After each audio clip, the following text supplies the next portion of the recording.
Chapter 3 ICB's Undercover Ally.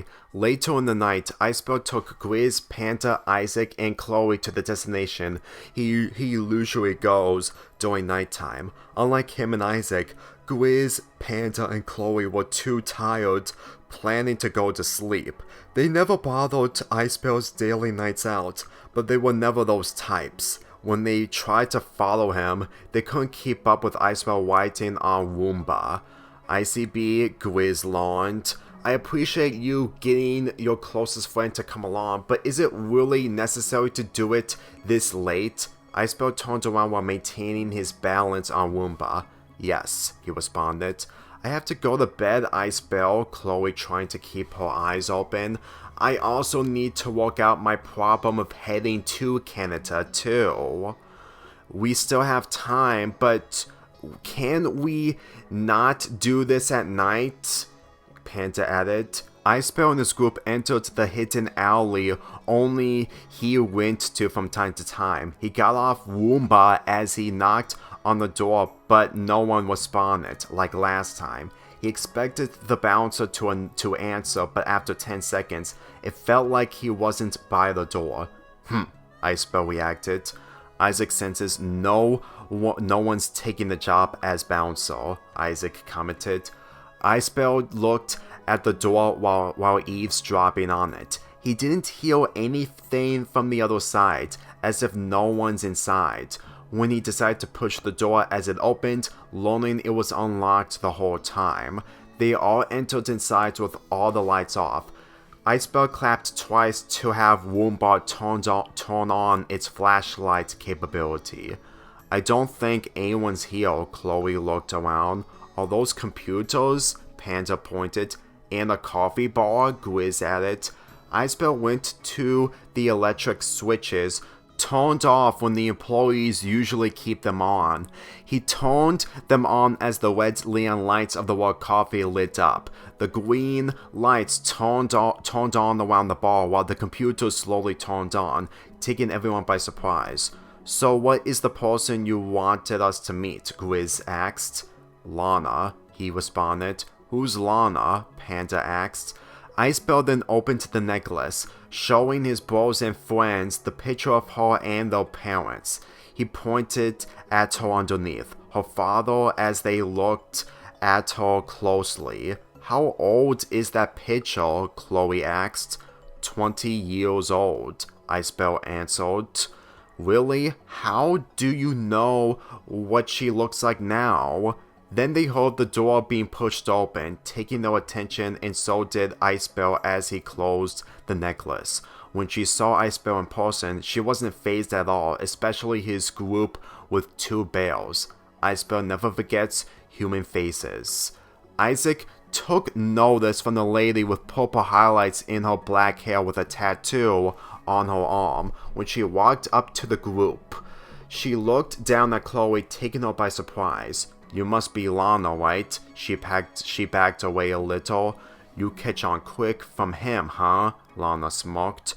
Icebell then walked up to her while handing her the necklace. Icebell kept personal belongings. You had my necklace this whole time? She took her necklace from him. I thought I lost it. She opened it and witnessed her photo of two parents. Wow, an undercover dude. Grizz commented. That's an interesting friend you have, ICB. Icebell didn't want to retort to his brother, but he knew he won't get the real truth from what his nights out are like. Icebell, brothers, and friends are going to Canada. Icebell wants to know if you want to come, he offered. Canada? Lana responded. Seems an odd place to go after the many places we went. You went to different places? Chloe took notice. Yes, places all over the globe. Tokyo just to name one of them. Tokyo? Panda reacted. Why didn't you tell us, Icebell? Okay, let's not get over our heads, Grizz, pulling Panda away. But still, you didn't tell us about this? Icebell wants to be a solo eventual. Icebell responded.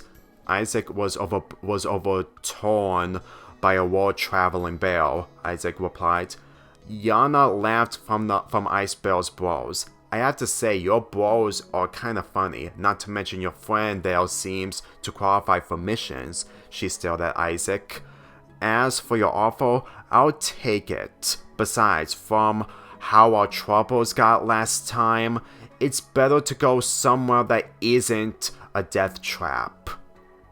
This caused Icebell to place his paws on his face, causing his brothers to take notice. On second thought, it's better if you never told us what you've been doing overnight, Panda awkwardly grinned. Why is this coffee place closed with the door unlocked? Grizz asked. I had to quit my job, and the people who used to work here abandoned this place due to barely finding out where I work, Lana signed.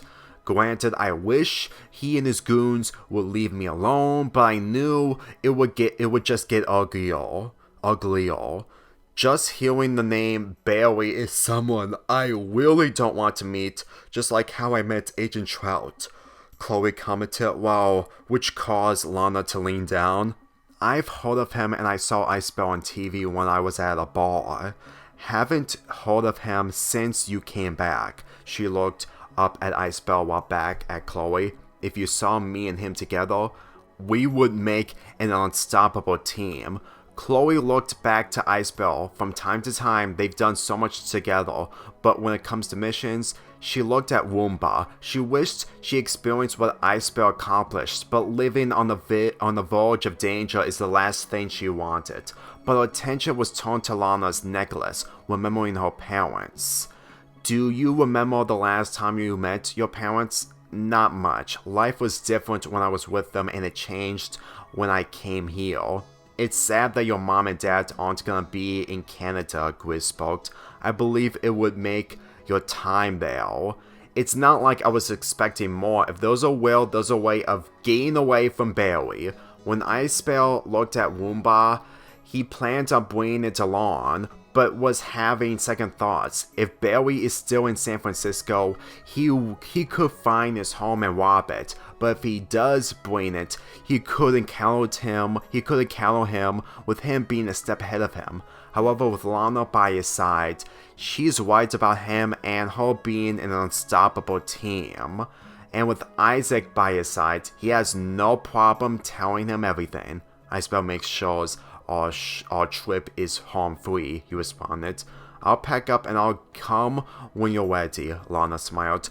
Just when she's about to head out, she turned around. By the way, I found your little kid my favorite. As she headed out, it caused Chloe to smile a bit. Looks like I'm gonna be making a friend in Canada, Chloe replied. If I can still resolve to go to Canada. We're still working on it, Grizz looked at Chloe. Do you need to convince your college principals your trip to Canada is important? They wanted me to do research in Canada, but I toned it down. Too much work for me to handle nor have fun. You could write a story about your experiences in Canada. Yeah, it's still an adventure and it's also your adventure, Panda added. Icebell's happy to read Chloe's Canada adventure, Icebell replied. Okay, I'll tell him that, Chloe smiled. That's something I would have fun to do. I do want you to meet someone tomorrow. Ranger Tapes, Griff, and Carla are gonna come also. If he wants to come, that is. Grizz placed his paws on his body. I still can't believe you haven't heard of him yet. Isaac is aware of celebrity animals, but never knew them personally, Isaac commented. I can tell he won't like Ranger Tapes at all. I'm still looking forward to meeting him, especially since I might make a friend with someone we just met, Chloe said. Trust us, he's not gonna be like Lana, Panda replied. Anyway, we should head home. Me, Lucy, Clifford, Kale, Kazumi, and Tom are gonna go to Amanda's house first thing in the morning. The bears and two humans left the coffee building as Icebell took Chloe home, the same way he did after the camping day he had not too long ago. The moment he arrives in Canada with Lana by his side, he'll be prepared if any foe similar to Barry or Trout gets in his way.